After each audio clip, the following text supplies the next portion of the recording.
Hi, I'm John Fitzgerald and welcome to special edition Team Wealth Builders. Have you lost your mojo?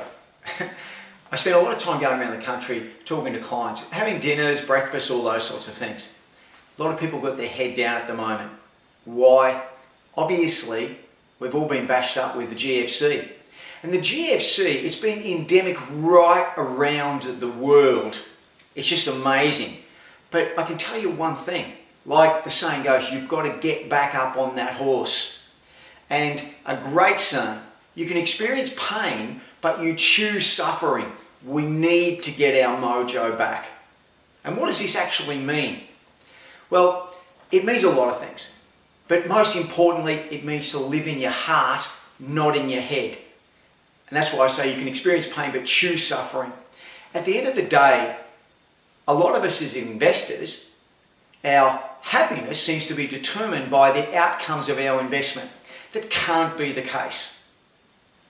I was on a speaking circuit just recently with Father Charles Ogata, a Catholic priest from Nigeria. Some of you may have seen it. And this is a guy with absolutely no money, doesn't know where his next dollar is coming from, running an orphanage in Africa.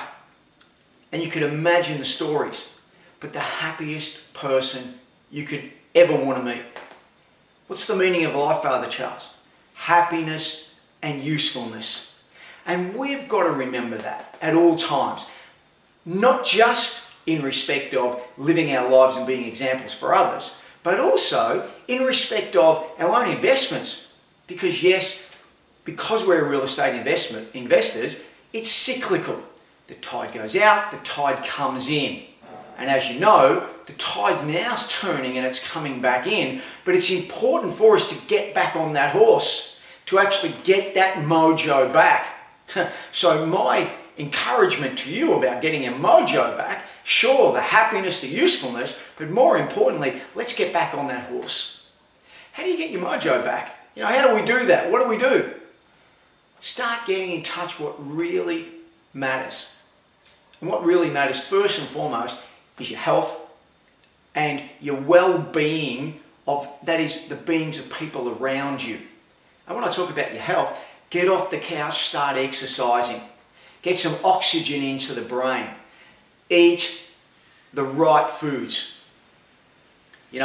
Probably one of the biggest endemics around the world is cancer. 1 in 2 Australians are going to have some sort of experience with cancer.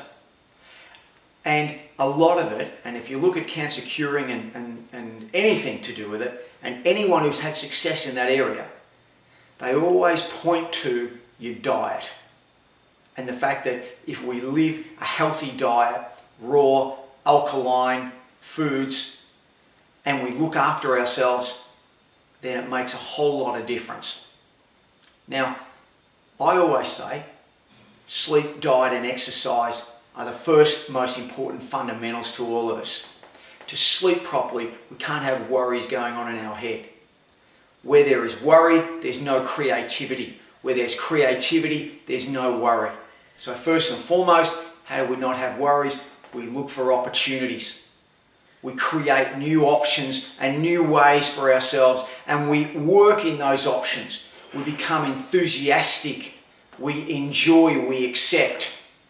And that becomes a mindset that allows us to look at the future and embrace it and do it enthusiastically. Diet, alkaline diet.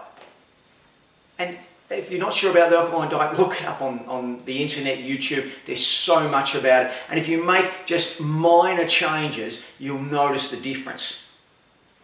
And certainly raw foods and ensuring that we have no toxins, no chemicals going into our body. It makes a whole lot of difference. Every year I do the spring clean. I talk about it every year. And yes, I've just done the September spring clean. Complete detox and the complete new me, so to speak. And it's quite amazing because you don't realise how toxification just adds up and adds up and adds up. Not only in what we eat, but also in what we read, what we hear, and the negativity that goes into our brains. Just think about that. Sleep, diet, exercise. Get some every day. 100 years ago, the average person would walk the equivalent of 10 to 20 kilometres a day. Today, the average person walks around 2 to 3 kilometres a day. We're just not doing enough. And what that does is it starves our brain of oxygen. Our brain uses up 20% of all the energy of our whole body, yet it only weighs about 2%. So what's going on there? This is amazing muscle called that we're not actually using, yet it soaks up our energy. So give it some food, give it some oxygen, most importantly, give it some water, and give it some really good food without the toxins. Get your mojo back. Sleep, diet, exercise, love and laughter. You've got to love people. You've got to love the people around you. Love them for who they are, for what they are. See the good in them. And by seeing the good in everybody, you'll see the good in yourself. Conversely, by looking at the bad in everybody, all you're going to do is reflect that bad within yourself, and you're going to feel that within yourself. So the first lesson of feeling better is to see the good in everybody else and love them. Love them. Love the people around you. Talk about love every day. Why? Because it gets his heart going. It gets us from here to here. The longest journey we'll ever make is this 18 inches from your head to your heart, as you've heard me say 1,000,000 times. But what does it mean? It means talking about love every day. What do you love? Talking about what you love every day. Expressing that. And all of a sudden, this is going to open and open and open. And your whole aura will change. And that'll introduce laughter. Laughter is that mojo that comes in. And don't worry.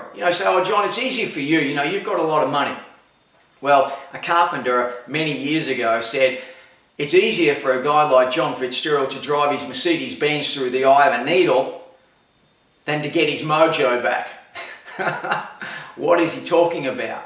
He's talking about if money determines your whole life and you're attached to it, you're going to be in your head the whole time.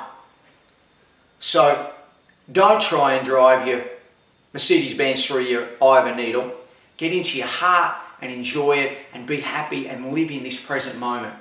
And I'll give you the financial benefit of it as well. You'll start to see the opportunity of that tide turning, that cycle that has gone out, that's now coming back in. And history teaches us, yes, 7 years of feast, 7 years of famine. Well, guess what? We're coming back to the feast side of it again. And it's quite amazing. And why I say to you, let's get back up on that horse. Get your mojo back. Thanks for listening to me.